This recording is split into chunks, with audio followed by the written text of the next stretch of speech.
सैनिकों की धरती झज्जर में जन्मे अमन सहरावत ने देश को ओलंपिक रेसलिंग में खाली हाथ नहीं रहने दिया। उन्होंने शुक्रवार देर रात 57 किलोग्राम कैटेगरी में एक तरफा दबदबा दिखाया और ब्रॉन्ज मेडल जीत लिया।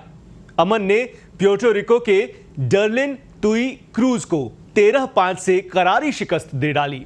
महज 21 साल और 24 दिन के अमन भारत को ओलंपिक मेडल दिलाने वाले सबसे युवा एथलीट बन गए हैं।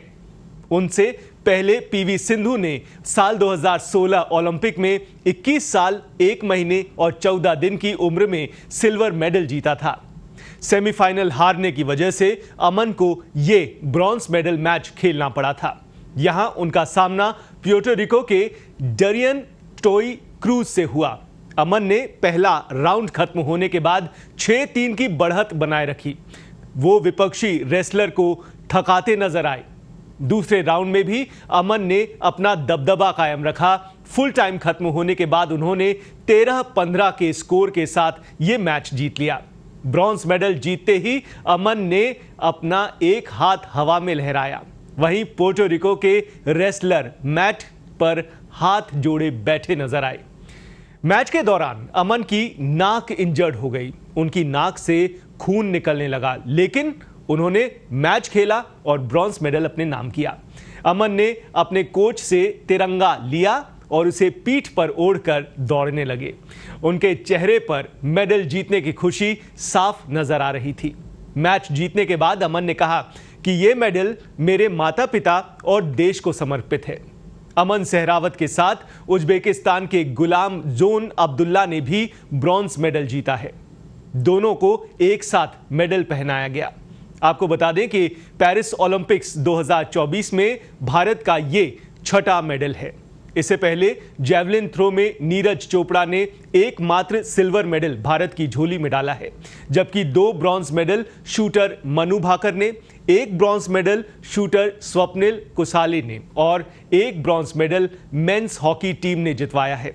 भारत के खाते में अभी तक एक भी स्वर्ण पदक नहीं आया है। मेडल टैली की बात करें तो भारत फिलहाल 69वें नंबर पर है।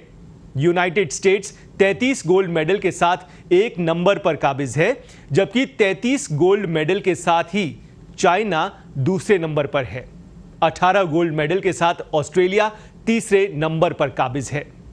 अमन सहरावत ने ब्रॉन्ज मेडल जीत के बाद क्या कुछ बात कही, किस तरह से उन्होंने अपनी जीत का आकलन किया, आइए सुनते हैं उन्हीं की ज़बानी।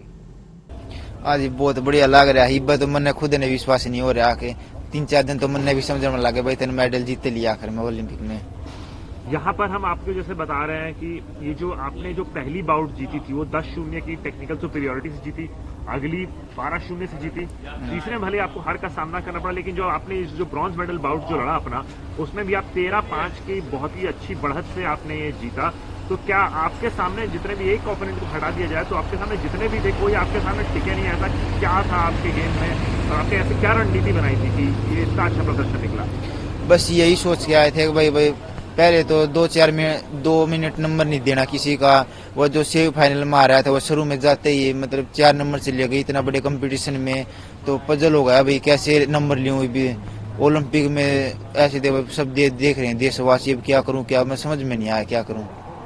बिल्कुल, लेकिन हम ये सुन रहे हैं कि ये मेडल पहनने के बावजूद भी आपके अंदर खुशी नहीं है। आप बिल्कुल स्वर्ण पदक की ही उम्मीद लगाए बैठे थे, ऐसा नहीं? ऐसी कोई उम्मीद तो लगाए बैठे थे, खुशी तो है पर अंदर से है बहुत है। यहाँ पर मेरे को ये बताइए कि आप जो इतना मेहनत किए हैं, लेकिन आने से पहले एक ही बात हो रही थी कि यार पुरुष पहलवान सिर्फ एक ही है, हर बार कम से कम 4-5-6 तो ये अंदर थोड़ा सा प्रेशर था कि एकमात्र मैं ही हूँ पुरुष पहलवान भारत की तरफ से, ये अंदर कहीं भी था, चल रहा था दिमाग में?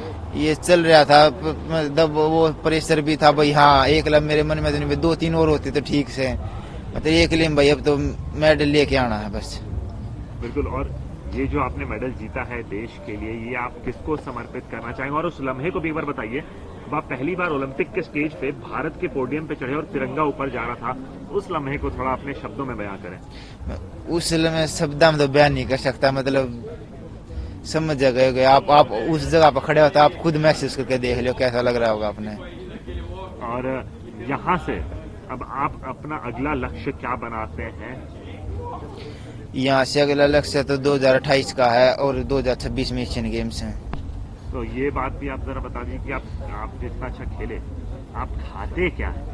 लोग ये बोल रहे हैं कि कभी अमन सहरावत को हमने खाते पीते नहीं देखा, कभी उसको देखा ऐसा। आप क्या आपका डाइट है, क्या है? ना डाइट तो वे नॉर्मल ही है, बादाम ये रोटी खा ली, वहाँ पर सेब अनार, सप्लीमेंट है, प्रोटीन वोटीन यही बस।